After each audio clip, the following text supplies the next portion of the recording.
প্রিয় দর্শক, স্বাগত এশিয়া পোস্টের নিয়মিত আয়োজন আলাপনের আজকের পর্বে। আজ আমাদের সাথে অতিথি হিসেবে আছেন জাতীয়তাবাদী ছাত্র দলের সিনিয়র যুগ্ম সাধারণ সম্পাদক শ্যামল মালুম।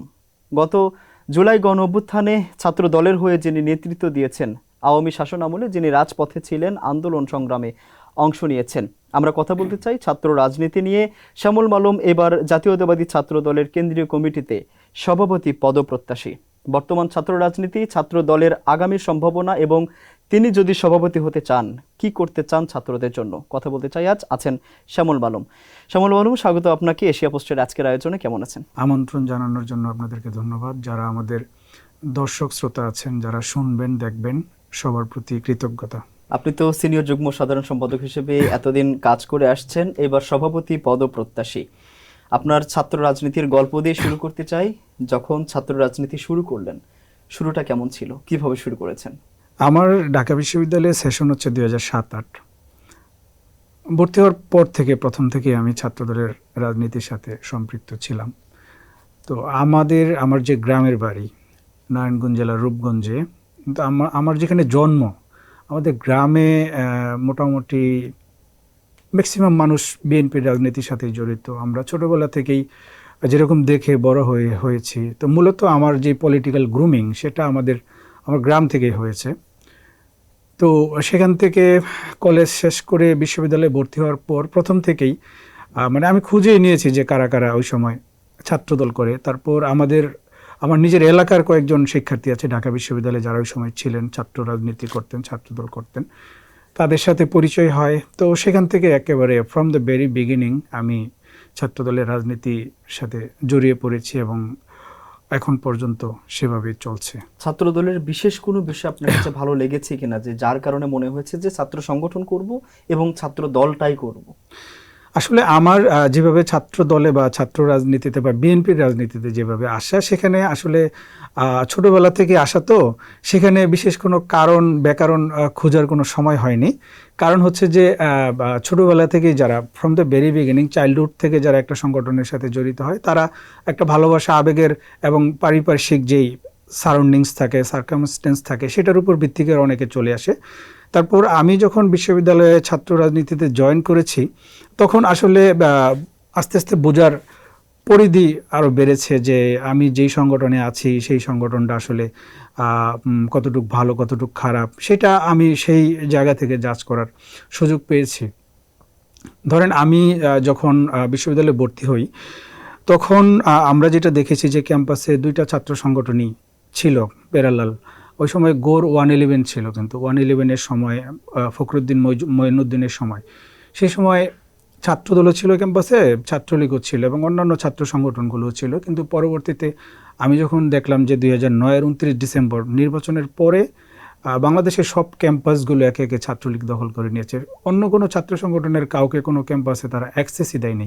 এর আগে বিএনপি যখন ক্ষমতায় ছিল দুইবার, আমি যেটা শুনেছি যে ওই সময়গুলোতে যেমন আমাদের মহসিন হল, জগন্নাথ হল এবং হচ্ছে জরুলক হল, এই দুইটা হল ছাত্রলীগ ওরা থাকতো বিরোধী দলে যখন তারা থাকতো, আর সরকারি দলে মহসিন হলে ছাত্রদল থাকতো। কিন্তু 2009 নির্বাচনের পরে, 28-29 ডিসেম্বর নির্বাচনের পরে দেখলাম যে বাংলাদেশের টোটাল রাজনীতির প্রেক্ষাপটই চেঞ্জ। তারপর আমাদের তো আসলে পড়াশোনা করতে অনেক প্রবলেম হয়ে গিয়েছিল। সব কিছু মিলিয়ে that was a tough time. এই সময়টাতে আপনার এই যাবৎকালে যে ছাত্রদল করে আসছেন, এখন পর্যন্ত ছাত্রদলের জন্য সবচেয়ে বড় ত্যাগ আপনি কি করেছেন?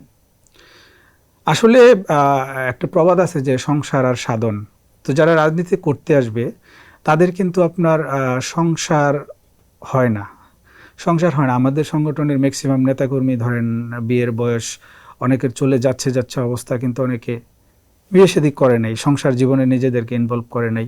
তারপর আমরা যেহেতু বিশ্ববিদ্যালয়ে পড়েছি, আমাদের কাছে আমাদের সবার পরিবারের কিন্তু প্রত্যাশা অনেক বেশি। সবাই চায় যে আমরা সরকারি চাকরি করব, ভালো চাকরি করব বা আমরা আর্নিং করব। কিন্তু সেই জায়গা থেকে কিন্তু আমরা দেখা গেল উল্টা আমাদের পরিবারের কাছ থেকে টাকা পয়সা এনে আমাদের সংগঠন চালাতে হয়েছে। গত 17 বছর সময়টা তো সহজ ছিল না। গত 17 বছরে ধরেন আমার পিছনে যদি 200, 400, 300, 400, 500 শিক্ষার্থী যখন আমার পিছনে রাজনীতি করতো, তাদের কিন্তু টেক কেয়ার করার মতো প্রচুর অর্থ খরচ হতো।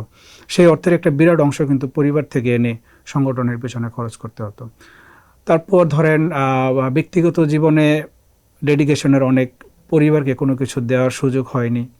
তারপর সামাজিকভাবে অনেকটা বিচ্ছিন্ন ছিলাম, কারণ আমরা যে সময় বিরোধী দলের রাজনীতি করেছি সেই সময় মনে হয়েছিল মাঝে মধ্যে আমার কাছে যে বিএনপির রাজনীতি করা বা বিরোধী দলের রাজনীতি করা একটা অভিশাপের মতো অনেকে মনে করতো আমাদেরকে। আমাদের সাথে পরিবারের বা পারিবারিকভাবে বা অনেক দূরবর্তী আত্মীয় সম্পর্ক যাদের, তারা অনেক সময় আমাদের সাথে যোগাযোগও রাখতো না। তারা বা আমাদের সাথে কোনো ধরনের যোগাযোগ অনেক সময় রাখতো না। আমরাও চেষ্টা করতাম যে না থাক, ঠিক আছে, উনি ওনার মতো থাক, আমরা আমাদের মতো থাকি। তারপর ধরেন আমার বাড়ি তো ঢাকার খুব কাছে। এত কাছে থাকার পরও আমি বাড়িতে খুব কম যাতায়াত ছিল, যে বছরে 2 বার, ঈদের সময় 2 ঈদে যাওয়া হতো, আর এছাড়া বিশেষ প্রয়োজনে যাওয়া হতো। এগুলার পিছনে সবচেয়ে বড় যে কারণ ছিল যে আমাদের এলাকায় যারা আওয়ামী লীগের নেতৃবৃন্দ ছিল, আমার কারণে যেন কোনোভাবে আমার পরিবার যেন তাদের রোষানলে না পড়ে, এইরকম বিষয় ছিল। তারপর বিশ্ববিদ্যালয়ে আপনার হচ্ছে যে আমার তো একাডেমিকভাবে আমার প্রথম 4 সেমিস্টার আমার খুব ভালো রেজাল্ট ছিল, সেকেন্ড ছিলাম আমি ডিপার্টমেন্টে, মেরিট পজিশন। পরবর্তীতে আপনার যখন হরতাল অবরোধগুলো শুরু হলো 12 সাল 13 সালের পরে, তখন তো আমি নিয়মিত ক্লাস করতে পারতাম না, ক্লাস অ্যাটেন্ডেন্স কমে যেত। সেই সময়টাতে হচ্ছে আমার একাডেমিক যে রেজাল্টটা সেটা একটু খারাপ হওয়া শুরু করলো। তারপর ফাইনালি অনার্সে মেরিট পজিশন 4th ছিল, মাস্টার্সেও এরকমই ছিল। তো সব দিক থেকেই আসলে মানে কিছু পেতে হলে তো কিছু ডেডিকেশন, কিছু ত্যাগ করতে হয়। যেহেতু আমি জাতীয়তাবাদী রাজনীতি করি, বাংলাদেশপন্থী রাজনীতি করি, সেই জায়গা থেকে বাংলাদেশের স্বাধীনতার সার্বভৌমত্ব এবং দেশের মানুষের অধিকার রক্ষার জন্য আমি যতটুকু ডেডিকেশন, আমি মনে করি এটা কিচ্ছু না। আচ্ছা, আপনি যে একটু আগে বললেন যে এই ছাত্র দল মানে রাজনীতি করতে এসে অনেক সময় পরিবার ছাড়া থাকতে হয়, বিয়ের বয়স পার হয়ে যাচ্ছে, বিয়ে করছেন না। আমি যদি বিয়ে নিয়ে বলি যে বিয়ের বয়স পার হয়ে যাচ্ছে, বিয়ে করতে সমস্যা কোথায়? না, এখানে আপনার হচ্ছে কি, আপনার ধরেন আমাদের 2020 সালে যে আমাদের কমিটি হয়েছিল, শ্যামল খোকন কমিটি, ওই সময় আমাদের সংগঠনের একটা ক্রাইটেরিয়া এরকম করা হয়েছিল যারা বিবাহিত তারা সংগঠন করতে পারবে না। এখন না, ওইখানে ওই সময় একটা প্রেক্ষাপট ছিল। প্রেক্ষাপটটা কেন ছিল জানেন? কারণ হচ্ছে যে ওই সময় আমাদের কোন ছেলেটা কখন গুম হয়ে যায়, কখন নাই হয়ে যায়, কখন জেলে চলে যায়, এটার কোনো নিশ্চয়তা ছিল না। ধরেন আপনি একটা মেয়েকে বিয়ে করলেন, তার দায়িত্ব আপনি নিতে পারবেন? কারণ আপনি কখন জেলে থাকেন, কখন কি থাকেন, আপনার পরিবার দেখবে কে? এরকম সিচুয়েশন ছিল যে আমাদের পার্টির চেয়ারম্যান, মাননীয় অ্যাক্টিং চেয়ারম্যান জনাব তারেক রহমান, আপনার ওই সময় অনেক পরিবারকে ভরণ পোষণও দিতে হয়েছে। কারণ হচ্ছে দেখা গেল যে আমাদের সংগঠনের একজন বিয়ে করছে, তার বাচ্চা আছে, সে জেলে, হ্যাঁ, বা সে আপনার পুলিশের গুলিতে সে পঙ্গুত্ববরণ করেছে, বা তার একটা ক্ষয়ক্ষতি হয়ে গেছে, তার ব্যবসা বাণিজ্য জোর করে নিয়ে গেছে। তো সেই জায়গা থেকে ওই সময় আমাদের সংগঠন থেকে একটা রুলস করা হয়েছিল যে ছাত্র দল যারা করবে, যারা বিবাহিত, তাদের বিষয়ে একটা রেস্ট্রিকশন ছিল। এটার পিছনে আসলে মানে একটা নৈতিক কারণ ছিল যে ওই প্রেক্ষাপটের কথা বলছেন। হ্যাঁ, এখনকার কথা বলেন। এখনকার প্রেক্ষাপটে আমরা যারা বিবাহিত তাদেরকে আমরা অ্যালাউ করছি, যেহেতু এখন আর ওই ক্রাইসিস সময়টা নেই। এইবার যারা সভাপতি বা সাধারণ সম্পাদক ক্যান্ডিডেট বিবাহিত, এরকম কেউ আছে? সেটা বিবাহিত যারা, তারা তো প্রার্থী হয়নি কেউ। হ্যাঁ, আর এটা কি ওই ভয়েই কি না যে বিয়ে করলে যদি পদ না দেয় এরকম? না, এটা ওইরকম কোনো প্রবলেম না। তবে আমাদের সংগঠনের সাধারণ সম্পাদক নাসির কিছুদিন আগে একটা পডকাস্টে বলেছিল যে মানে যারা আপনার বিবাহিত তাদেরকে শীর্ষ নেতৃত্বে আমরা মানে একটু করতেছি যে এই জায়গাটায় যেন অ্যাভয়েড করে, বা অন্যান্য জায়গায়। কিন্তু আমাদের অনেক জেলার পর্যায়ের যে প্রেসিডেন্ট সেক্রেটারি তারা বিবাহিত। আমার মহানগর আমরা বুঝতে পারি আপনার কথায়, সেটা হচ্ছে ছাত্র দলের কেন্দ্রীয় কমিটিতে সভাপতি সাধারণ সম্পাদক ওইরকম রেস্ট্রিকশন না। মানে জিনিসটা হচ্ছে যে একটু মিটিগেট করে দেওয়া হয়েছে আর কি, বুঝতে পেরেছেন, যে একটু সহনশীল করে দেওয়া হয়েছে। এটা আমরা নিরুৎসাহিত করছি, কিন্তু একেবারে যে এটা হবে না এরকম না। আচ্ছা, এই যে গত 17 বছর যে আন্দোলন করেছেন, আপনি নিজেও রাজপথে ছিলেন, এর মধ্যে গত 17 বছরের কোন মুহূর্তটা সবচেয়ে বেশি মনে পড়ে আপনার? না, আমার সবচেয়ে বেশি মনে পড়ে আমাদের গণতন্ত্রের মা, আমাদের আপসের নেত্রী, যাকে আমরা সবচেয়ে বেশি ভালোবাসি এবং যাকে আমরা মা বলে ডাকি। আমাদের মায়ের সাথে আমাদের যেই সময়টা কাটানো হয়েছে সেই সময়টাকে আমরা বেশি মিস করি। কারণ হচ্ছে যে আপনারা জানেন যে 2017 সালে ম্যাডামের নামে 2টা মিথ্যা মামলায় আপনার জিয়া অরফানেজ ট্রাস্ট এবং জিয়া চ্যারিটেবল ট্রাস্টের মামলায় ম্যাডামকে আপনার কারাবন্দী করা হয়েছিল। এবং এই মামলাগুলোর যখন শুনানি হয় তখন হচ্ছে যে আমাদের প্রতিদিন আপনার এই ম্যাডাম বকশীবাজারে আসতেন। তো আমাদেরকে প্রতিদিন সকাল ফজরের নামাজের পরে আমরা হাইকোর্টে ঢুকে যেতাম। কারণ এই এলাকা সম্পূর্ণ মানে একেবারে কোনো মানুষ এন্ট্রি করা নিষিদ্ধ ছিল, পুলিশ প্রশাসন চতুর্দিক থেকে খুব কড়াকড়ি গার্ড ছিল। আপনারা আগেই যেতেন? আমরা ফজরের নামাজের পরে হাইকোর্টে ঢুকতাম। পরে ম্যাডাম যখন ঢুকতো ম্যাডামের সাথে বকশীবাজার দিয়ে আবার হাইকোর্টে ঢুকতাম, সেখানে সারাদিন থাকতাম। ম্যাডাম যখন আবার 3টার দিকে 2টা 2:30 3টার দিকে বকশীবাজারে হাজিরা শেষ করে বের হতেন, তখন ম্যাডামের সাথে আমরা আসতাম। তো এই সময়ে মানে আমাদের সাথে প্রায় প্রতিদিনই পুলিশের সাথে ধরাধরি হতো, ধস্তাধস্তি হতো, এবং প্রতিদিনই 2-5 জনকে তারা অ্যারেস্ট করতো। এইগুলো একটা স্মৃতি ছিল। আরেকটা স্মৃতি ছিল যে 2017 সালে আমাদের যে 21শে ফেব্রুয়ারি ছিল, সেই ফেব্রুয়ারিতে আপনার ম্যাডামকে শহীদ মিনারে প্রবেশ করতে দেওয়া হবে না। আচ্ছা, এটা একটা আওয়ামী লীগের একটা প্ল্যান ছিল। যে ওই সময় ম্যাডাম একটা বক্তব্য দিয়েছিল মুক্তিযুদ্ধের যে ইতিহাস বলা যে 30 লক্ষ শহীদের বিনিময়, এটা নিয়ে ম্যাডাম একটা ডাউট করেছিল কিছু যুক্তির ভিত্তিতেই। সেই ঘটনাকে কেন্দ্র করে শহীদ মিনারে ম্যাডামকে ঢুকতে দেওয়া হবে না। তো সেই সময় আমি আবার পত্রিকায় বেশ কিছু আর্টিকেলও লিখেছিলাম আমার জায়গা থেকে যা যা তথ্য ছিল। তো সেই সময় আমাদের তো প্রত্যেক বছর আমরা শহীদ মিনারে প্রথম প্রহরেই ফুল দিতাম। তো ওই জগন্নাথ হলের এদিক দিয়ে ঢুকতাম, আগে ছাত্রলীগ দিত, তারপরে আমরা সেকেন্ড ফেজে আমরা শহীদ মিনারে পুষ্পস্তবক অর্পণ করতাম ওই সময়টাতে। কিন্তু ওই বছর এটা রেস্ট্রিকশন দিয়ে দিচ্ছে। তারপর হচ্ছে যে আমরা যখন জগন্নাথ হলের এখানে দাঁড়াইলাম, তখন আমাদের উপর মানে অ্যাটাক হওয়ার একটা সিচুয়েশন ক্রিয়েট হয়েছে, ছাত্রলীগ আমাদেরকে মারবে। তারপর আমরা সেখানে আর ফুল দিতে পারি নাই। পরে আমরা শুনলাম যে ম্যাডাম গুলশান থেকে রওনা দিয়েছে, যে কোনোভাবে আসবে। তারপর হাইকোর্টের মোড়ে আমরা আসলাম। হাইকোর্টের মোড়ে এসে এখানে তো প্রচণ্ড পুলিশের ব্যারিকেড।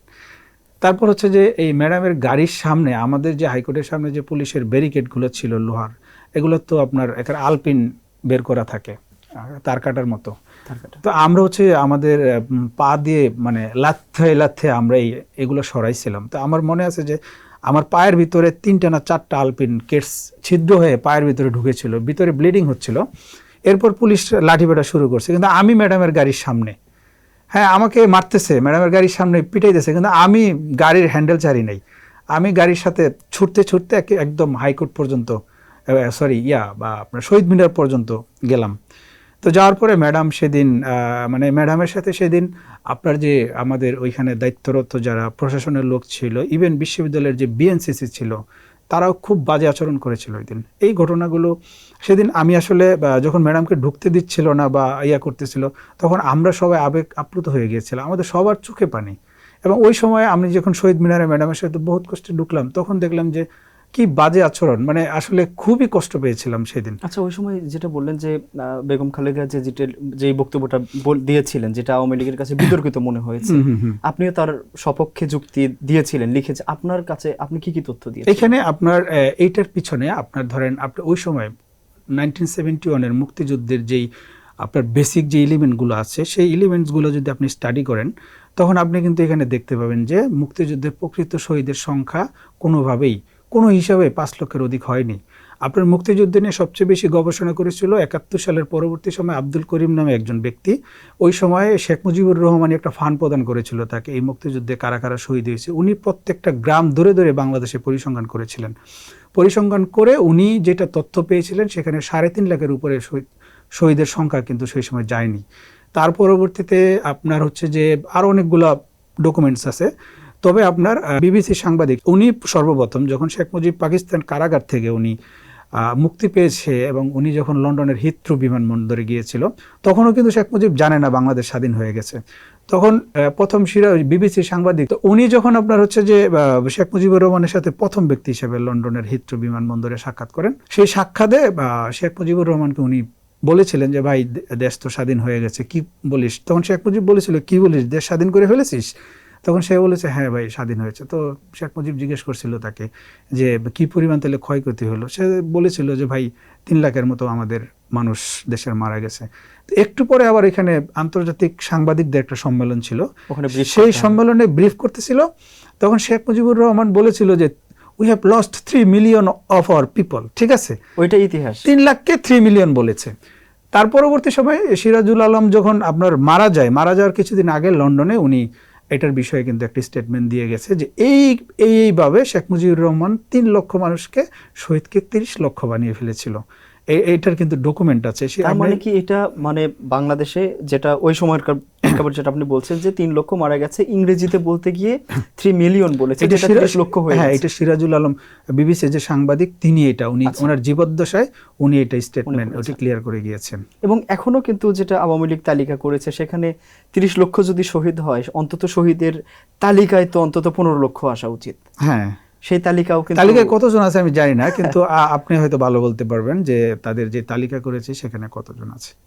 ইভেন আপনি মুক্তিযুদ্ধের যে আপনার যারা আপনার মুক্তিযোদ্ধাদের যে হিসাব হয়েছে সেখানেও তো 71 সালে যাদের বয়স 2 বছর 3 বছর এরকমও তো অনেকে আওয়ামী লীগ মুক্তিযুদ্ধের তালিকায় স্থান দিয়েছে। আচ্ছা, কিন্তু এখানে একটা বিষয় সেটা হচ্ছে যে ক্ষমতায় যেই থাকুক, কিন্তু বিষয়টা এমন ভাবে বলা হয় যে 30 লক্ষ শহীদ। আপনি আজকে বললেন যেটা 30 লক্ষের যেটা শহীদ তার বিপক্ষে আপনি লিখেছিলেন যেটা যুক্তি দাঁড় করিয়ে, আমি পত্রিকা এই আর্টিকেল কথাটা লিখেছিলাম। যদি আপনার প্রকাশ হয় তখন কিন্তু আপনাকেও নানাভাবে দেশ বিরোধী সেই ট্যাগ দেওয়া হবে। তো এইটা কি বলা নিষেধ? মানে 30 না, এটা দেশ বিরোধী ট্যাগ কে দিবে না দিবে সেটা I don't care, because of হচ্ছে যে যেটা ইতিহাস সেটা ইতিহাস। আমি ইতিহাসের ছাত্র, আমি সেটা নিয়ে স্টাডি করেছি, পড়াশোনা করেছি, আমি যেটা পেয়েছি আমাকে সেটাই বলতে হবে। কে কি বললো না বললো আই ডোন্ট কেয়ার। এটা ম্যাডামও তো বলেছে ওই সময়, আমাদের ম্যাডাম বলেছে। এবং আপনার 3 লাখ কিভাবে 3 মিলিয়ন হয়েছে সেটাও তো সাংবাদিক সাহেব ওনার জীবদ্দশায় কিন্তু তিনি বলে গিয়েছেন, এটা ডকুমেন্ট আছে। জুলাই গণ অভ্যুত্থান হয়েছে যার ফলে আপনারা যে রাজনৈতিক অভিজ্ঞতার কথা বলছিলেন যে বিগত 17 বছরের কথা, এখন আপনারা স্বাভাবিকভাবে রাজনীতি করতে পারছেন। জুলাই গণ অভ্যুত্থানের সময়টা কেমন ছিল এবং আপনার চোখে জুলাই গল্প শুনতে চাই, ছাত্রদলের ভূমিকা। আসলে আমাদের ভূমিকা যদি আমি এটার উপর পডকাস্ট করি, আমাদের ভূমিকা বলতে গেলে আমার একটা পডকাস্ট পুরো লাগবে, কিন্তু তারপরে আমি সামারিটা বলি। অল্প কথায়, হ্যাঁ। সেটা হচ্ছে জুন মাসে যেই মুভমেন্টটা শুরু হয়, বিশেষ করে আপনার মে মাসের 28 বা 29 তারিখে 18 সালের যেই প্রজ্ঞাপন ছিল যে 30% যে আপনার কোটা সেটা বাতিল করে দিয়েছিল, কিন্তু 56% যে কোটা যেটা 18 সালের একটা প্রজ্ঞাপনে বাতিল করে দিয়েছিল। তো সেটা আবার আপনার জুন মাসের 2024 মে মাসের 28 বা 29 তারিখে হাইকোর্ট সেটা আবার বাতিল করে দেয়, মানে 56% কোটা আবার পুনর্বল করে। তো সেই সময় থেকে ক্যাম্পাসগুলোতে আন্দোলন শুরু হচ্ছে, সব ক্যাম্পাসে। এবং প্রত্যেকটা আন্দোলনে ওই সময় হচ্ছে যে আমরা প্রথম থেকে আমাদের ছাত্রদলের নেতাকর্মীরা আমরা সেই আন্দোলনের সাথে ছিলাম, সম্পৃক্ত ছিলাম। তো জুলাই আন্দোলনে ছাত্রদলের ভূমিকা যদি আমরা বলি তাহলে আমাদের মোটামুটি বেশ কয়েকটা ফেজ আছে। যেমন আপনার জুন মাস থেকে জুলাই মাসের 8 তারিখ পর্যন্ত একটা ফেজ, তারপর হচ্ছে 8 তারিখ থেকে আপনার 18 তারিখ একটা ফেজ, 18 তারিখের মাঝখানের সময়টাতে আমাদের বা 18 তারিখের পর থেকে 5ই আগস্ট পর্যন্ত একটা ফেজ, এবং 5ই আগস্ট পরবর্তী সময় একটা ফেজ। তো আমরা ফার্স্ট ফেজে আমরা যখন প্রাইমারি আন্দোলন প্রথম থেকে আন্দোলনের সাথে জড়িত ছিলাম, তো ওই সময় যারা আন্দোলনটা লিড করতো তখন তারা আমাদেরকে বিভিন্নভাবে আমাদের সাথে যোগাযোগ করে আমাদের সহযোগিতা চেয়েছিল এবং আমাদেরকে বলেছিল যে আপনারা সামনে আসেন না, যদি সামনে ফ্রন্টে আপনারা নেতৃত্বে আসেন তাহলে এই আন্দোলনটা কিন্তু আর অন্যদিকে ডাইভার্ট করবে। তো আমরা সেভাবে আমাদের নেতাকর্মীরা দ্বিতীয় সারি, তৃতীয় সারি বা তার পিছনে আমরা ছিলাম। আমরা কেন্দ্রীয় নেতৃবৃন্দ বা আমরা যারা হাইলাইটেড ছিলাম আমরা সরাসরি সেই সময় ছিলাম না, আমরা শিক্ষার্থী যারা ছিল আমাদের নেতাকর্মী তাদেরকে আমরা পাঠিয়ে সে কাজগুলো করিয়েছি। তারপর আপনার হচ্ছে যে এইভাবে আন্দোলন চলতে লাগলো। তারপর হচ্ছে আন্দোলন যখন আরেকটু বড় হলো তখন বৈষম্য বিরোধী ছাত্র আন্দোলনের যে কমিটি হলো প্রথম আপনার এটা হচ্ছে জুলাই মাসের 8 তারিখে। তো ওই কমিটিতে ছাত্রদলের 2 জন নেতাকর্মীকে আমি ঢুকিয়েছি, আমার 2টা ছোট ভাই, একজন হচ্ছে রিজভি আর একজন হচ্ছে মুন্না। আচ্ছা, ঠিক আছে, ওরা দুজনেই ছাত্রদলের পোস্টেড, কিন্তু তো হাইলাইট না, তাদেরকে ঢুকানো হয়েছে। এবং আরও নেতাকর্মীকে ঢুকানোর কথা বলেছিলাম আমি ওই সময়, যারা সমন্বয়ক ছিল বা তাদের সাথে ইন্টারনালি আমি কথা বলে, কিন্তু তারা বলেছিল যে ভাই হাইলাইটেড লোকজন দিলে আন্দোলনের ঝামেলা আছে। তো আমরা তাদের কথা মেনে সেভাবে 2 জনকে দিয়েছি। তো আন্দোলনের দ্বিতীয় ফেসে তো আপনার আমাদের 6 তারিখে পার্টি ভিসি ছাত্রদলের একটা প্রেস কনফারেন্স হয়েছে, সেখানে আমরা শিক্ষার্থীদের আন্দোলনের সাথে সমর্থন জানিয়েছি সরাসরি প্রেস কনফারেন্সে। 11 তারিখে পার্টি ভিসি আমাদের আরেকটা সাংবাদিক সম্মেলন হয়েছে, সেখানেও আমরা শিক্ষার্থীদের সাথে আমরা একাত্মতা পোষণ করেছি। তারপর হচ্ছে যে আন্দোলনের যেটা চূড়ান্ত পিক টাইম ছিল 14 তারিখ, যখন শেখ হাসিনা বলেছিল যে রাজাকারের বাচ্চারা চাকরি পাবে, মুক্তিযোদ্ধারা চাকরি পাবে না, সেদিন তো রাতের বেলা আমাদের আপনার মহসিন হলে মানে সব হল থেকে নারী শিক্ষার্থী, পুরুষ শিক্ষার্থী সবাই কিন্তু গেট ভেঙে চলে আসছিল। তো সেই দিন আপনার রাজু ভাস্কর্যের সামনে যে স্লোগানটা হয়েছিল, কে বলেছে স্বৈরাচার স্বৈরাচার, এই স্লোগানটা প্রথম ছাত্রদল আমরা দিয়েছিলাম প্রথমে স্লোগান ছিল তুমি কে আমি কে রাজাকার রাজাকার, এই স্লোগানে গেট ভাঙা হয়েছিল। কিন্তু এই যেইটা সবচেয়ে আলোচিত স্লোগান এবং যে স্লোগানটা পুরো বাংলাদেশের মানুষকে উদ্দোলিত করেছিল, কে বলেছে স্বৈরাচার স্বৈরাচার, দ্বিতীয় লাইনটা, সেই লাইনটা কিন্তু আমরা প্রথম ছাত্রদল, আমাদের ছাত্রদল ঢাকা বিশ্ববিদ্যালয়ের যে গ্রুপে আমাদের একটা ছোট ভাই শেয়ার করেছিল। পরবর্তীতে আমি, আমার যে ছোট ভাই রিজবি, মুন্না এবং আরেকটা ছেলে ছিল, ওরাও খুব ভালো স্লোগান ধরতো, বেশ কয়েকজন ছিল, ওদেরকে আমরা আবার ডিরেকশন দিয়েছিলাম যে তোমরা এই স্লোগানটা, আমি নিজেও কয়েকজনকে ডিরেকশন দিয়েছিলাম তোমরা এটা স্লোগানটা দিও রাজু ভাস্কর্যে। তখন এই স্লোগানটা যখন দিল তখন হচ্ছে যে ওই দিন তো একেবারে স্লোগানটা বুম করলো সারা দেশে, ঠিক আছে। তারপর হচ্ছে এরপরের দিন তো ঢাকা বিশ্ববিদ্যালয়ে ছাত্রলীগ সারা দেশ থেকে টোকাই মোকাই সব যা ছিল নেতাকর্মী তাদের সবাইকে সশস্ত্র অবস্থায় ঢাকা বিশ্ববিদ্যালয় ক্যাম্পাসে সেদিন তাদেরকে পাঠালো, শিক্ষার্থীদের উপর সেদিন তারা টর্চার করলো। সেদিন আমাদের পার্টি অফিস থেকে আমরা ছাত্রদল আমরা বিশাল একটা মিছিল বের করেছিলাম। বের করে আমরা কিন্তু শিক্ষার্থীদের সাথে সেদিন মানে একাত্মতা পোষণ করেছিলাম এবং পার্টি অফিসে আমরা সরাসরি ওদের সাথে আমরা এই আন্দোলনের সাথে সম্পৃক্ত হয়েছিলাম। তারপর ওই দিন শিক্ষার্থীদেরকে যখন ছাত্রলীগ ক্যাম্পাসে মারলো, তারপর তো ক্যাম্পাসে সব জায়গা থেকে মানে সাধারণ শিক্ষার্থী বা যারা আন্দোলনের সাথে সম্পৃক্ত তাদেরকে বের করে দেওয়া হলো। এখন আমরা যদি ওই দিন মোটামুটি আন্দোলন শেষ হয়ে যাওয়ার মতো অবস্থা, যে ছাত্রলীগ আন্দোলন সব কিছু কন্ট্রোলে নিয়েছে। তো সেদিন রাতে আমরা আবার প্ল্যান করলাম, সেদিন পার্টি অফিসে আমরা ছিলাম, আমরা প্ল্যান করা হয়েছিল এবং সমন্বয়ক যারা ছিল তাদের সাথে তারা আমাদের ছাত্রদলের প্রেসিডেন্ট সেক্রেটারিকে কল করছিল। আমি ওই সময় ওনাদের সাথে আমরা কেন্দ্রীয় সংসদের নেতৃবৃন্দ পার্টি অফিসে ছিলাম। আপনার নাহিদ, তারপরে আসিফ, ওরা বারবার আমাদের রাকিব বেগে ফোন দিচ্ছিল, নাসিরকে ফোন দিচ্ছিল, ভাই এটা তো আবার আমাদের ক্যাম্পাসে যেতে হবে, না গেলে তো এই আন্দোলনটা এখানে শেষ হয়ে যাবে, আমাদের সহযোগিতা চাইলো। তা আমাদের কাছে আবার প্রেসিডেন্ট সেক্রেটারি মতামত নিল যে এটা কি করা যায়। তখন আমরা বললাম যে সহযোগিতা করতে হবে যে কোনোভাবে। তারপর হচ্ছে যে সহযোগিতা করার জন্য আমাকে প্রেসিডেন্ট দায়িত্ব দিল যে তুমি এই সহযোগিতাটা তুমি করো। তো আমরা কি করলাম, টেকনিক্যালি আমাদের বিশ্ববিদ্যালয়ের যে প্রেসিডেন্ট সেক্রেটারি তাদেরকে বললাম যে তোমরা পিছন থেকে অর্গানাইজ করে দাও। আমাদের ঢাকা বিশ্ববিদ্যালয়ের ছাত্রদলের ওই সময়ের যে আপনার senior vice president, senior joint secretary এবং সাংগঠনিক সম্পাদক ছিল তাদের এবং আরও যারা ছিল তাদেরকে নেতৃত্ব দিয়ে আমরা একটা টিম গঠন করলাম। টিম গঠন করে আপনার দেশীয় মানে যেসব লাঠি সোটা আছে যেগুলো লাগে আর কি এইসব মুভমেন্টে, সবাইকে আমরা চানখার পুলে পাঠিয়েছি। ওই দিন ওই যারা সমন্বয়ক ছিল তারাও কিন্তু এটা অকপটে সবাই বলে যে ছাত্রদল সেদিন আমাদের ভ্যানগার্ড হিসেবে আমাদের সামনে ছিল। তো আমরা আমাদের যত নেতাকর্মী ছিল সংখ্যাটা বেশি ছিল না, তারপরে 200 কম ছিল না ওই সময় শহীদুল্লাহ হল থেকে শুরু করে যতগুলো হল ছিল সায়েন্স ফ্যাকাল্টির হলগুলোতে ছাত্রলীগকে বিতাড়িত করা হয়েছে এবং ছাত্রলীগ চেষ্টা করেছিল সেই হলগুলো আবার পুনর্দখল করার জন্য। কিন্তু আমরা যখন সেকেন্ড টাইম ড্রাইভ দিলাম, আমরা যখন আবার ক্যাম্পাসে ঢুকলাম এবং লাঠি সোটা নিয়ে এবং ফুল প্রিপারেশন নিয়ে যে হয় বাঁচবো না হয় মরবো, ঠিক আছে, সেরকম একটা প্রিপারেশনে যখন নেতাকর্মীরা ঢুকলো তখন আমি কি করছি, ওই সময় তাদের সাথে কানেক্টেড ছিলাম কন্টিনিউয়াস। হচ্ছে যে আমি আমাদের এই যে ড্যাবের একজন বড় ভাই আছে আমাদের বিএনপি নির্বাহী কমিটির সহ স্বাস্থ্য বিষয় সম্পাদক কাকন ভাই, তো ওনার সাথে আমি ডিসকাস করলাম যে ভাই আমাকে তো এই দায়িত্ব দেওয়া হয়েছে, এখন তো পরে বললো যে আমি একটা অ্যাম্বুলেন্স ব্যবস্থা করে দিচ্ছি, তুমি পিজি হসপিটালের এখানে থাকো, অ্যাম্বুলেন্স নিয়ে যদি কেউ ইনজুর হয় তাকে তুমি সাথে সাথে পিক করবা।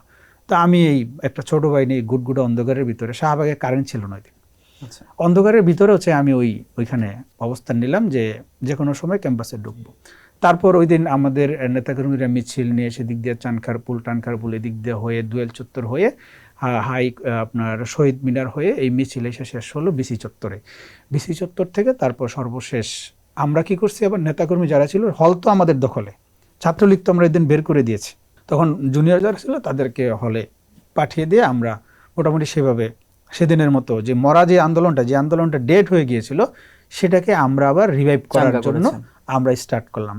তারপর এটা তো 15 তারিখ গেল, তারপর হচ্ছে 16 তারিখ, যেটা 16 তারিখে আপনার শহীদ মিনারে কিন্তু একটা প্রোগ্রাম ছিল, আপনার মনে আছে কিনা, সেই প্রোগ্রামে কেউ যাওয়ার সাহস করতেছিল না, কেউ সাহস করতেছিল না শহীদ মিনারে ঢুকার, এত নিরাপত্তা এবং এত বেশি ছাত্রলীগের এখানে উৎপাদ। এই ছাত্রদল আমরা সর্বপ্রথম ওই যে টিমটা রেডি করেছিলাম, সেই টিমটা আমরা বকশীবাজার থেকে সর্বপ্রথম লাঠি সোটা সবাই আমাদের এই যে সেন্ট্রাল বিশ্ববিদ্যালয়ের যে 3 জন শীর্ষ নেতৃত্ব তাদের নেতৃত্বে সর্বপ্রথম আমরা মিছিল নিয়ে শহীদ মিনারে আমরা ঢুকার পরে সবাই এখানে আসছে।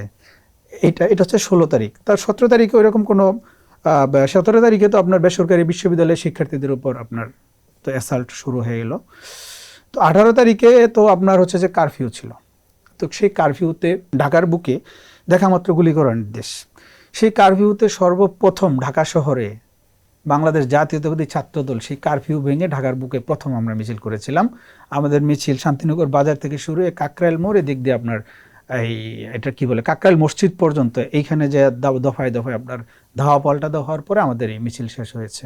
ওই দিন আরও অনেকগুলো মিছিল হয়েছে আমাদের ছাত্রদলের। 19 তারিখ যখন ইন্টারনেট অফ হয়ে গেল তখন তো আমরা খুব বেশি বিপদে পড়ে গেলাম। তখন আমাদের আন্দোলন চালানোর জন্য আমাদের মোবাইল কিনলাম আমরা সবাই, বাটন ফোন, আর সিম কিছু ম্যানেজ করলাম, বিভিন্নভাবে ম্যানেজ করে সেভাবে 26 তারিখ পর্যন্ত বিচ্ছিন্নভাবে বিভিন্ন জায়গায় ঢাকার বাইরে আমরা ওই সময় আন্দোলনের দিকে ফোকাস করলাম। এবং 18 তারিখেও তারপরে ঢাকার বাইরে ফোকাস করতে করতে 28 তারিখ যখন 27 তারিখ ইন্টারনেট রিস্টোর হলো তখন আমরা সারা দেশে কমিউনিকেশন করে ঢাকার যে মেন রাস্তাগুলো সেই রাস্তাগুলো বন্ধ করার জন্য আমাদের নেতাকর্মীদেরকে নেতৃত্ব দিয়েছে। যেমন আমি নিজে সিরাজগঞ্জের রাস্তা যেটা যমুনা সেতু, এই ব্রিজটা বন্ধ করার জন্য ওইখানকার যে নেতৃবৃন্দ ছিল, যেমন আমাদের বর্তমান জেলার প্রেসিডেন্ট হচ্ছে জীবন, তারপরে আপনার ইসলামিয়া কলেজের একটা ছোট ভাই, ওর পুরো শরীরে স্প্লিন্টার দিয়ে ভরা, ওই আন্দোলনে অ্যাসাল্ট হয়েছিল। এরকম অনেককে ফোন দিয়ে ওদেরকে কথা বলে এই সিরাজগঞ্জের যমুনা সেতু বন্ধ করা হয়েছে। মৌলভীবাজারের কথা বলেছি, এখানে সিলেটের যে এন্ট্রি পয়েন্ট এটা বন্ধ করা হয়েছে। আমার নিজের এলাকা যেহেতু আমাদের রূপগঞ্জে বাড়ি, এই ভুলতা গাউসি এলাকায় অনেকের সাথে কথা বলেছি যে রাস্তাটা বন্ধ করে দেওয়ার জন্য। আমাদের নেতাকর্মী সবাই সবার জায়গা থেকে সর্বোচ্চ কাজ করেছে।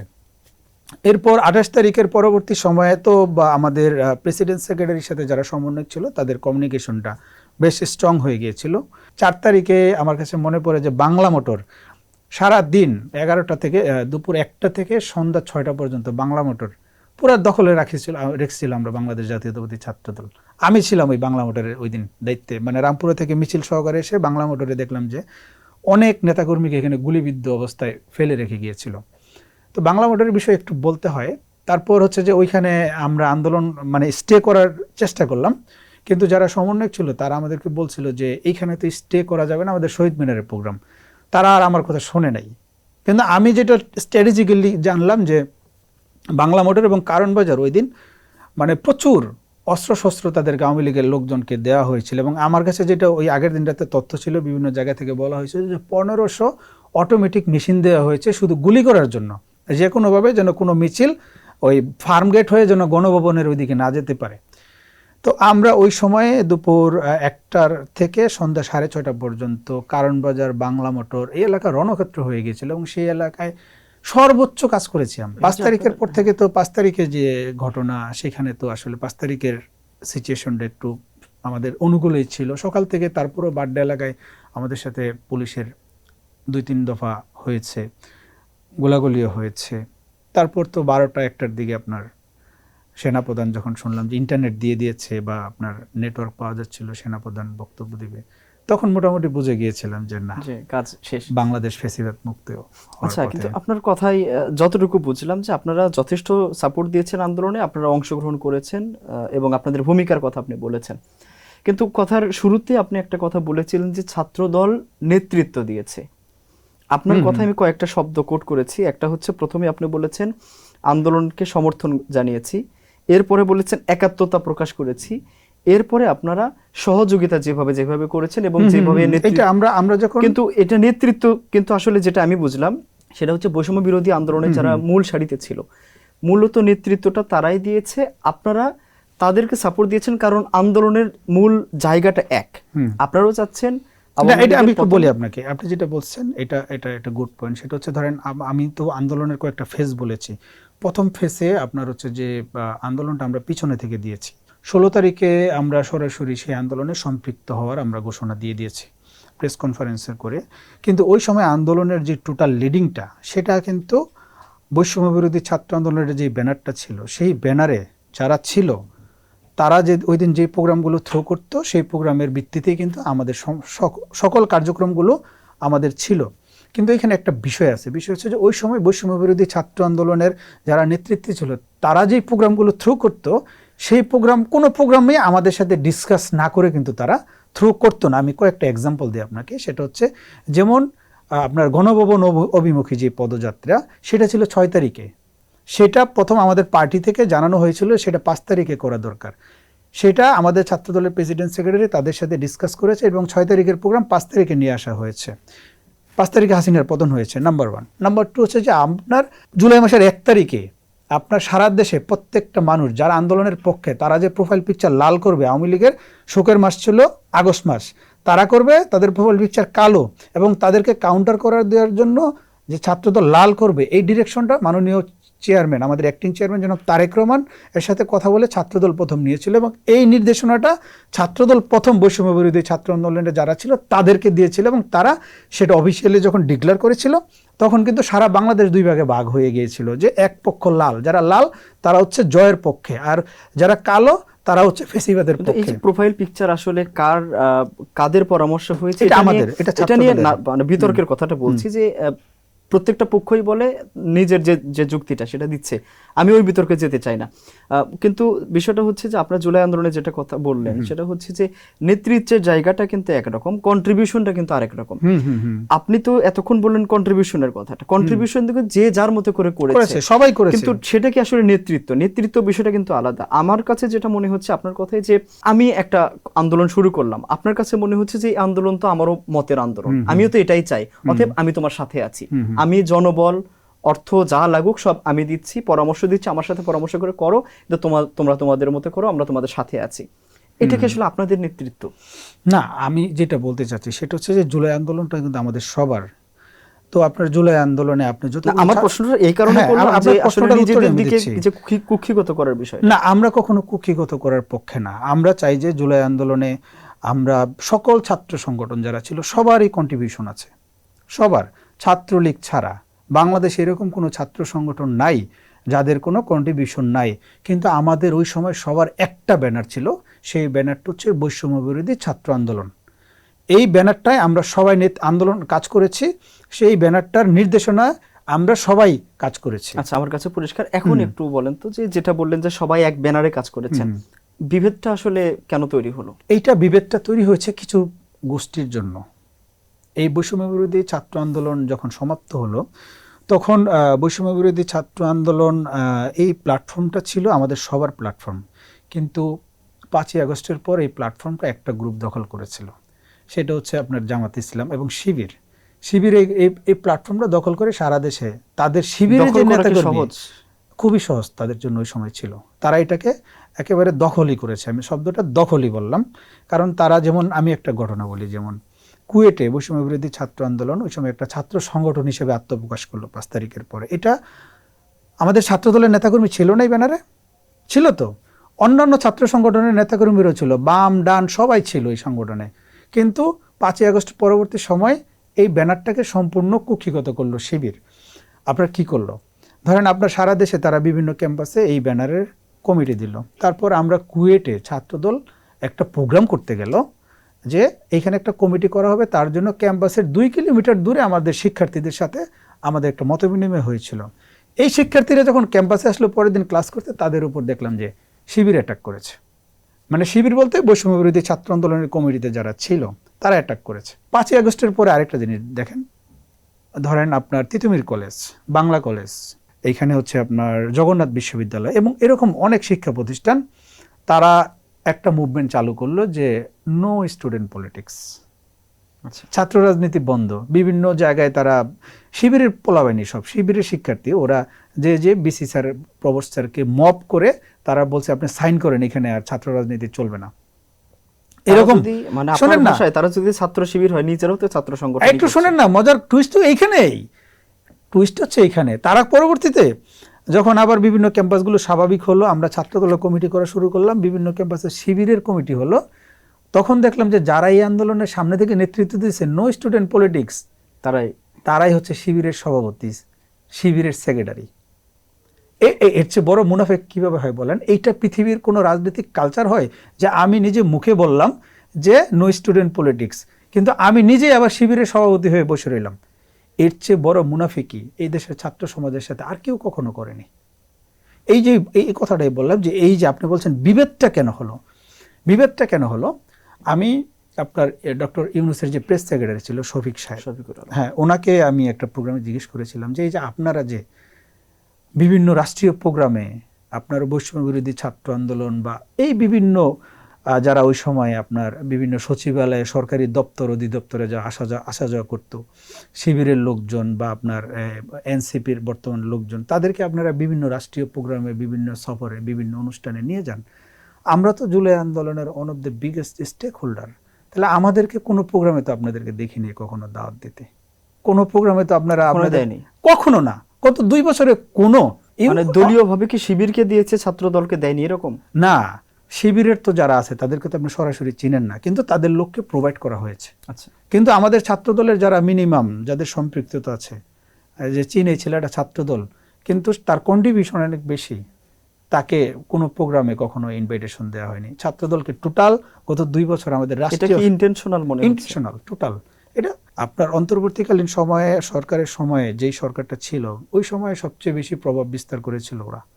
তো আমরা যদি ওই সময় হচ্ছে যে ঐক্যের স্বার্থে আমরা কোনো কিছু করি নাই, আমরা তাদের অনেক অভিযোগ ছিল তাদের বিষয়ে, তাদের অনেক ভুল ছিল, অনেক অপকর্ম ছিল, কিন্তু ঐক্যের স্বার্থে আমরা সেই জায়গাগুলোতে আমরা তাদেরকে ছাড় দিয়েছি। আচ্ছা, এগুলোই তাহলে বিভেদের মূল কারণ হচ্ছে যে, তারপর আরেকটা বিষয় হচ্ছিল যে ধরেন তারা বিভিন্ন ক্যাম্পাসগুলোতে মানে তারা কেন জানি আমাদেরকে টলারেট করতে পারতো না। মানে ছাত্রদলকে তারা সবসময় শিক্ষার্থীদের কাছে এরকম একটা ব্র্যান্ডিং করার চেষ্টা করেছিল যে ছাত্রদল মানেই আপনার ছাত্রলীগের মুদ্রার এপিটুপিট, এই ব্র্যান্ডিংটা তারা বিভিন্ন ক্যাম্পাসে করার চেষ্টা করেছিল এবং খুব স্ট্রংলি করেছিল। এবং আপনার ত্রয়োদশ জাতীয় সংসদের নির্বাচনের আগ পর্যন্ত এই এই এই মার্কেটিংটা তারা এত বেশি করেছে যে এটা আমাদের সংগঠনের অনেক ক্ষতি হয়েছে এতে করে। কিন্তু একটা জিনিস আপনাকে দায়িত্ব নিয়ে বলতে পারি, সেটা হচ্ছে যে অন্তর্বর্তীকালীন সরকারের 2 বছর এবং আমাদের বর্তমান সরকারের 6 মাস বাংলাদেশে কোনো ক্যাম্পাসে ছাত্রদল দ্বারা কোনো শিক্ষার্থী নিপীড়িত হয়নি। কোনো ক্যাম্পাসে ছাত্রদলের জন্য কোনো ক্যাম্পাস আমরা যেই জিনিসটা শপথ করেছি, বাংলাদেশ জাতীয়তাবাদী ছাত্রদল আমরা শপথ করেছি যে আমরা কখনো ছাত্রলীগের মতো যেই জবরদখলের রাজনীতি, সেই রাজনীতিটা আমরা কখনো করব না। আমরা জোর করে কাউকে ছাত্রদলের ব্যানারে নিয়ে আসবো না। আমরা বাংলাদেশের যে সুষ্ঠু ধারার যে রাজনীতি ভবিষ্যৎ প্রজন্ম বিনির্মাণে সবচেয়ে বেশি কাজ করবে, আমরা সেই রাজনীতিটা করব। বিগত 17 বছর আপনারা যেভাবে রাজনৈতিক অবস্থান আপনাদের ছিল, আপনি নিজেই বলছেন 5 আগস্টের পরে একটা পরিবর্তন আসছে, একটা সুন্দর পরিবেশ পেয়েছেন রাজনীতি করার। ছাত্রদল কি কিছু উপলব্ধি করেছে যে আসলে রাজনীতিটা এইভাবে করা উচিত না, করলে এইভাবে পতন হতে পারে? দেখেন, একটা সময় এই দেশে ছাত্র রাজনীতি ছিল হিরোইজম ভিত্তিক। ক্যাম্পাসে যার অস্ত্রের আধিপত্য, যার অস্ত্রের ঝনঝনানি যত বেশি ছিল, তার নিয়ন্ত্রণে সেই ক্যাম্পাস থাকতো। 5 আগস্টের পরবর্তী সময়ে শুধু ছাত্র দল না, বাংলাদেশের সর্ববৃহৎ রাজনৈতিক দল বিএনপিও সেই জিনিসটা ফিল করেছে যে অতীতে যেভাবে রাজনীতি ছিল এইভাবে রাজনীতি কিন্তু এখন আর চলবে না। আপনি আমাদের মাননীয় চেয়ারম্যান জনাব তারেক রহমানের দিকে তাকান, তিনি কিভাবে চলাফেরা করতেছেন। এদেশের মানুষ যেটা চায়, এদেশের মানুষ যেভাবে চায় যে একজন সরকার প্রধান চলুক, ঠিক সেভাবেই তিনি অ্যাটিটিউড করতেছেন। তিনি ট্রাফিক সিগন্যাল মেনে চলছেন, তিনি রাষ্ট্রীয় প্রোটোকলে যাচ্ছেন না, তিনি সাধারণ মানুষকে সম্মান দিচ্ছেন, শিক্ষার্থীদের সাথে হেসে খুলে কথা বলছেন, তিনি আপনার রাষ্ট্রীয় ব্যয় সংকোচন করেছেন, বিদেশে গেছেন, উনি চীনের মতো একটা সফরে মাত্র 28 জন সফর সঙ্গে নিয়ে গেছেন। এরকম মানে অসংখ্য ঘটনা, যেই জিনিসগুলো হচ্ছে যে মানুষ চায় সেইভাবে কিন্তু বিএনপি রাজনীতি করেছে। শিক্ষার্থীরা চায় না যে বাংলাদেশে অস্ত্রের রাজনীতি ফিরে আসুক, আমরা সেই রাজনীতি করছি না। আমরা সারা দেশে সহনশীল রাজনীতি করছি। আমরা কোনো ক্যাম্পাসে কোনো ছাত্র সংগঠনের কাউকে বলতে পারবেন যে আমরা এখন পর্যন্ত তাদের উপর কোনো ধরনের কোনো অ্যাটিটিউড দেখিয়েছি? না, আমরা দেখাই নাই, আমরা সামনেও দেখাবো না। আমরা চাই যে ছাত্র সংগঠন এবং বিএনপি এবং ছাত্রদলের আদর্শকে ভালোবেসে যারা আমাদের পক্ষে কাজ করবে, আমাদের সাথে কাজ করবে, আমরা তাদেরকে ওয়েলকাম জানাবো, সেই সংখ্যাটা যাই হোক। কিন্তু এর বাইরে আপনি তো তারেক রহমানের কথা বললেন, তারেক রহমান তো একজন ব্যক্তি, দলের প্রধান, কিন্তু যেটা বললেন যে বিএনপির ভিতরে পরিবর্তন আসছে, কিন্তু গত কয়েক মাসে গণমাধ্যমের রিপোর্টগুলো যদি আপনি দেখেন, সেখানে কিন্তু দেখা যায় যে আওয়ামী লীগের নেতাকর্মীদের বিরুদ্ধে যেরকম অভিযোগগুলো ছিল, আধিপত্য বিস্তার বা বিভিন্ন জায়গা দখল, চাঁদাবাজি, এই অভিযোগগুলো কিন্তু এখনো হয়তো পরিমাণে কম, কিন্তু রিপোর্ট তো আসছে। একটা সিস্টেম আমরা ওভারনাইট চেঞ্জ করতে পারবেন না।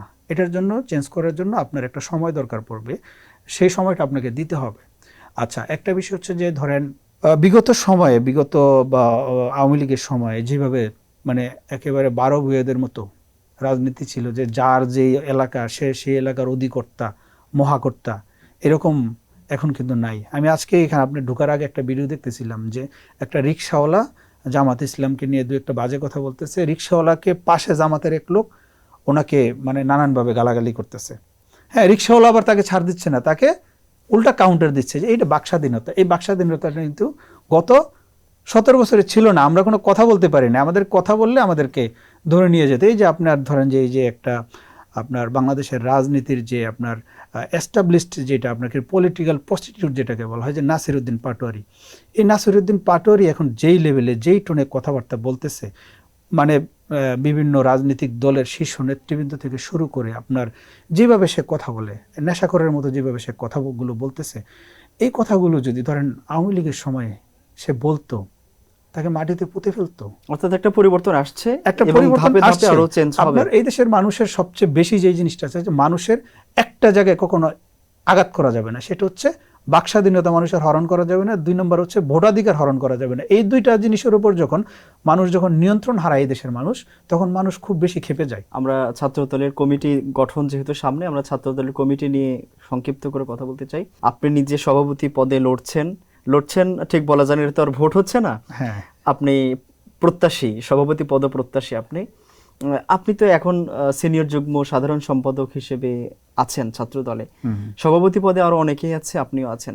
সবার চেয়ে আপনি আলাদা কিভাবে? না দেখুন, আমি কিন্তু সবার চেয়ে নিজেকে আলাদা মনে করি না, আপনি যেভাবে বলেন না কেন। কারণ হচ্ছে আপনার আমরা দীর্ঘ 17 বছর ধরে ফেসিবাদ বিরোধী আন্দোলনে আমরা রাজপথে ছিলাম। আমাদের প্রত্যেকটা প্রোফাইল আমাদের পার্টির হাইকমান্ড জানে, কে কি করেছে, আমাদের কার কি প্রবলেম আছে, কার কি সমস্যা আছে, কে কতটুকু রাজপথে সক্রিয় ছিল, কে কতটুকু মেধাবী।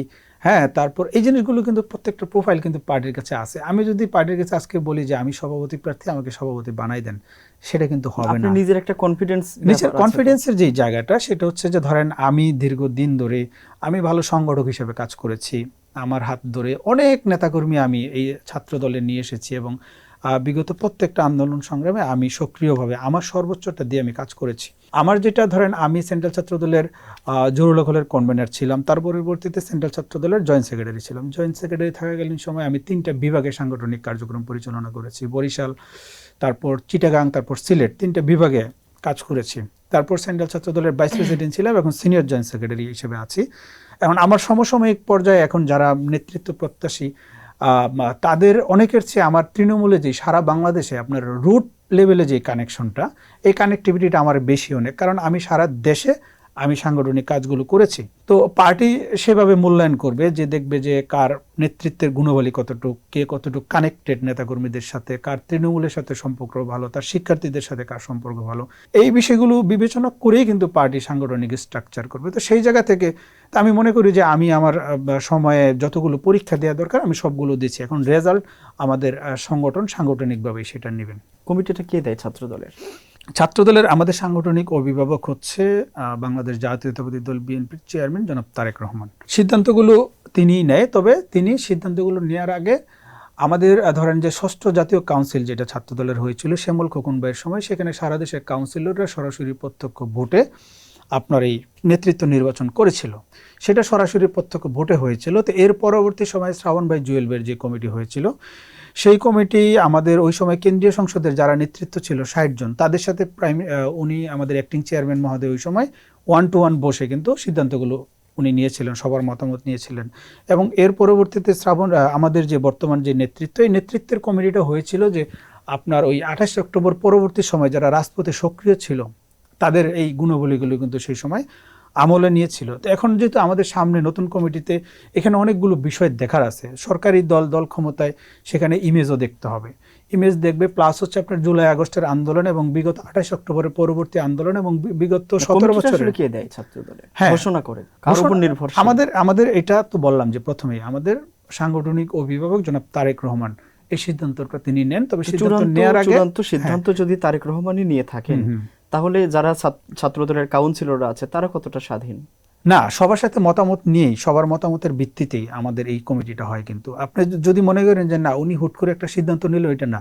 সিদ্ধান্ত নেওয়ার আগে আপনাকে একটা কথা বলি, সেটা হচ্ছে যে এই আমাদের বিষয়ে ইন্টারনালি সার্ভে হচ্ছে সারা দেশে, বিভিন্ন পর্যায়ে, সকল পর্যায়ে সার্ভে হচ্ছে, সার্ভেতে যে ডাটাবেসগুলো আসবে সেই ডাটাবেসগুলো, এবং ইভেন আপনার হচ্ছে যে মানে সর্বোচ্চ লেভেলের সার্ভে যেটাকে বলে, এই সার্ভেগুলো এবং সেই ডাটাবেসগুলো অ্যানালাইসিস করে যার প্রোফাইলটা স্ট্রং থাকবে সেভাবে আপনার সাংগঠনিক নেতৃত্বটা নির্বাচন হবে। গত এক বছরে ছাত্র দলের সবচেয়ে বড় সাফল্য কি ছাত্রদের জন্য কাজ করতে গিয়ে? না দেখেন, আমাদের যদি আপনার সাফল্যর যে জিনিসটা সেটা হচ্ছে যে আমরা সারা দেশে সকল ক্যাম্পাসগুলোতে আমরা শিক্ষার্থী বান্ধব যে পরিবেশ, শিক্ষার যে পরিবেশ, সেই পরিবেশটা আমরা বজায় রাখতে পেরেছি। এত মব হয়েছে গত এক বছরে সারা দেশে ক্যাম্পাসগুলোতে, সেই মবগুলো আমরা নীরবে বিভিন্নভাবে কৌশলে তাদের সাথে কথা বলে ম্যানেজ করে শিক্ষা প্রতিষ্ঠানগুলোতে আমরা স্টেবিলিটি বজায় রেখেছি, এবং শিক্ষার যে পরিবেশ সেই পরিবেশটা আমরা ক্যাম্পাসগুলোতে বজায় রেখেছি।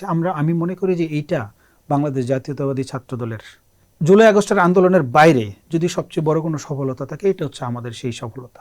গত এক বছরে ছাত্র দলের ব্যর্থতার কথা যদি বলতেন কোনো একটা। ব্যর্থতা বলতে ধরেন আপনার একটা কাজ যদি আপনি করতে যান, কখনোই কিন্তু কোনো কাজ কিন্তু আপনি শতভাগ করতে পারবেন না। তো সেই জায়গা থেকে দেখা গেল যে আমরা যতগুলো কাজে হাত দিয়েছি, কোনো জায়গায় আমরা শতভাগ সফল হয়েছি, কোনো জায়গায় 40%, কোনো জায়গায় 30%, কোনো জায়গায় 20% সফল হয়েছি।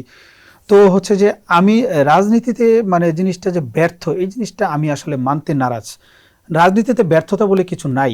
রাজনীতিতে ব্যর্থতা হচ্ছে এটা একটা লেসন।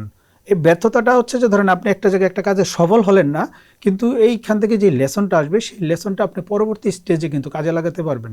তো এইটা আমরা যারা রাজনীতি করি সবার কাছে জিজ্ঞেস করবেন, সবাই একটা কথা বলবে যে রাজনীতিতে শেষ বলতে কিছু নাই, রাজনীতিতে ব্যর্থতা বলতে কিছু নেই। সহজ প্রশ্ন, ছাত্র দলকে আপনি কি দিতে চান যদি সভাপতি হতে পারেন? না, এখানে আপনার যদি এক কথায় বলি সেটা হচ্ছে যে আমার যেটা প্রথম পছন্দ থাকবে যে বাংলাদেশে যারা পড়াশোনা করছেন, শিক্ষার্থী যারা আছেন, তারা যেন বলতে পারে যে বাংলাদেশের সবচেয়ে ভালো সংগঠনটা হচ্ছে বাংলাদেশ জাতীয়তাবাদী ছাত্রদল।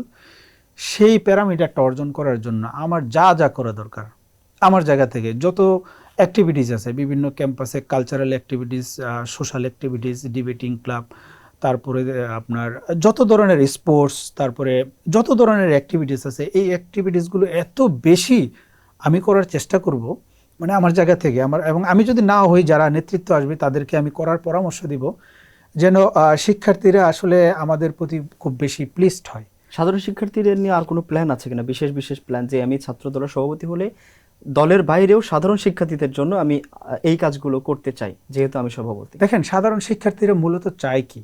সাধারণ শিক্ষার্থীদের একটাই চাওয়া, সেটা হচ্ছে আমি ক্যাম্পাসে আসব, আমি ক্যাম্পাস থেকে নিরাপদে বাসায় যাব, ক্যাম্পাসের ভিতরে কোনো গন্ডগোল হবে না, কোনো জয়ঝামেলা হবে না, ক্যাম্পাসের পরিস্থিতিটা স্টেবল থাকবে।